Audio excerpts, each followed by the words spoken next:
నారాయణ, ఇక్కడ బసవరాజులు ఎక్కడో తెలుసా? ముందు సరాసరి వెళ్ళి కుడివైపు తిరుగు, అక్కడ బియ్యం పంపిణీ జరుగుతుంది.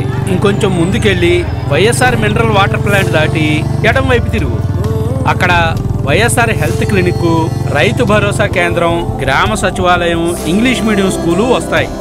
అవి దాటి కుడివైపుకి తిరిగితే అక్కడే వాళ్ళ ఇల్లు. హాయ్ రా. How you man? బాగున్నావారా? ఇంత చిన్న ఊళ్ళో ఇన్ని గవర్నమెంట్ ఆఫీసులేంట్రా, ఆశ్చర్యంగా ఉంది. ఒక్క మా ఊరేంట్రా, జగనన్న వచ్చిన తర్వాత ఆంధ్రప్రదేశ్లో అన్ని ఊర్లు ఇలానే మారిపోయాయి. నైస్. నిజం.